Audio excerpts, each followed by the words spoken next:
ఓం సదాశివసమారంభాం వ్యాసశంకరమధ్యమాం అస్మదాచార్యపర్యంతాం వందే గురుపరంపరాం. జ్యోతిషశాస్త్రాన్ని భావితరాల వారికి ప్రసాదించిన ఋషుల యొక్క పాదపద్మాలకి నమస్కారం చేసుకుంటూ, అలాగే నాకు ఈ జ్యోతిష విద్యను నేర్పిన గురువర్యులు జ్యోతిష బ్రహ్మ కీర్తిశేషులు శ్రీ ఈరంకి సూర్యనారాయణమూర్తి గారు, సూర్యశ్రీ దైవజ్ఞ గారి యొక్క పాదపద్మాలకి నమస్కారం చేసుకుంటూ, ఓం శ్రీ మహాగణాధిపతి నమః, శ్రీ గురుభ్యో నమః, హరి ఓం.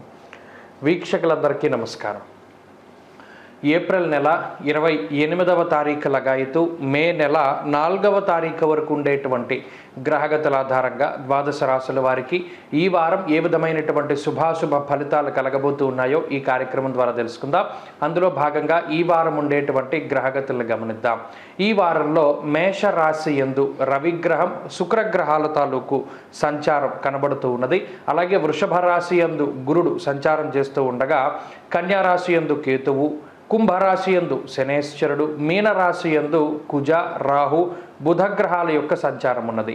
ఈ వారంలో చంద్రుడు ధనస్సు, మకరం, కుంభరాశుల యందు సంచారం చేయబోతూ ఉన్నారు. ఇటువంటి పరిస్థితుల్లో ద్వాదశ రాశుల వారికి ఏ విధమైనటువంటి ఫలితాలు కలగబోతున్నా తెలుసుకుందాం. అందులో భాగంగా మీనరాశి వారికి సాధారణమైనటువంటి గ్రహస్థితి గోచరిస్తూ ఉన్నది. ప్రత్యేకించి ఈ రాశి యందే ఏర్పడుతూ ఉన్నటువంటి గ్రహాల యొక్క యుతి కొంత ఇబ్బందికరంగా ఉన్నది. ప్రత్యేకించి జన్మకుజుడు, జన్మరాహువు, జన్మబుద్ధుని యొక్క దోషాలు, ఇవే దోషాలు అనుకుంటే గురుబలం తగ్గడం, అలాగే ఏలినాటి శని ఇంపాక్ట్, ఇలా మీనరాశి వారికి కొంత ఇబ్బందికరమైనటువంటి సమయం. ప్రత్యేకించి 2వ స్థానంలో కూడా రవి యొక్క సంచారం అనేటువంటిది అంత అనుకూలం కాదు. అయితే ఇన్ని గ్రహాల ప్రతికూలతల మధ్యలో కూడా అటు శుక్రుడు కానీ చంద్రుడు కానీ కొంత అనుకూలంగా ఉన్నారు. దీనివల్ల ఏంటి అంటే ఇబ్బందికరమైనటువంటి పరిస్థితులు వాటిల్లినప్పటికీ వాటి నుండి కొంత బయటపడడానికి అవకాశం ఉంటుంది. చంద్రబలం అధికంగా ఉండడం వల్ల పరిస్థితులు ఎంత ఇబ్బందికరంగా ఉన్నా మీ వరకు వచ్చేసరికి ఇండివిజువల్గా మానసిక ప్రశాంతతని మీరు ఎప్పటికప్పుడు పొందగలుగుతూ ఉంటారు.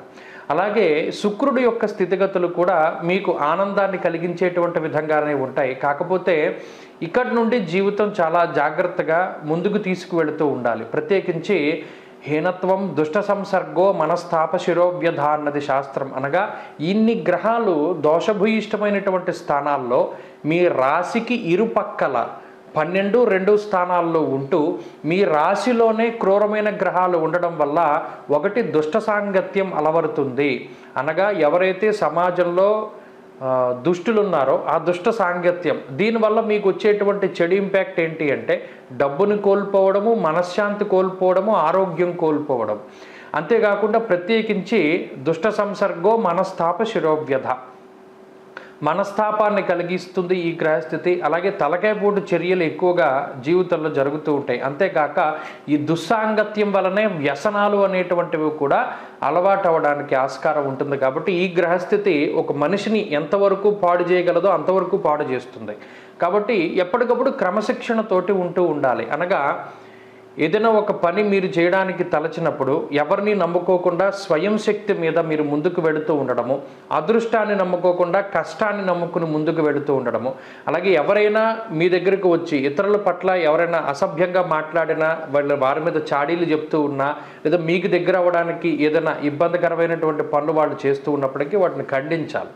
అంతేకాక ఈ దుష్టులు లేదా వీళ్ళు సమాజంలో కొంత మంచివాళ్ళు కాదు అని తెలిసినప్పుడు వాళ్ళ జోలికి వెళ్ళకూడదు. వాళ్ళు మీ దగ్గరికి వస్తున్నా దాన్ని పెద్ద ఎంకరేజ్ చేయకుండా ఉండాలి. ప్రత్యేకించి చాలా క్రమశిక్షణతోటి కనుక మెలగగలుగుతూ ఉంటే, అలాగే ఈజీ మనీ కోసం పాల్పడకూడదు, బెట్టింగుల జోలికి వెళ్ళకూడదు, అంతేకాకుండా జోదానికి వ్యసనాలకి దూరంగా ఉండాలి. ఇలా గనక చేస్తూ ఉండగలిగితే మీనరాశి వారికి ఈ వారంలో మంచి ఫలితాలు వస్తాయి. ప్రత్యేకించి గ్రహస్థితి బాగాలేదు అనేటువంటి విషయాన్ని దృష్టిలో ఉంచుకోండి.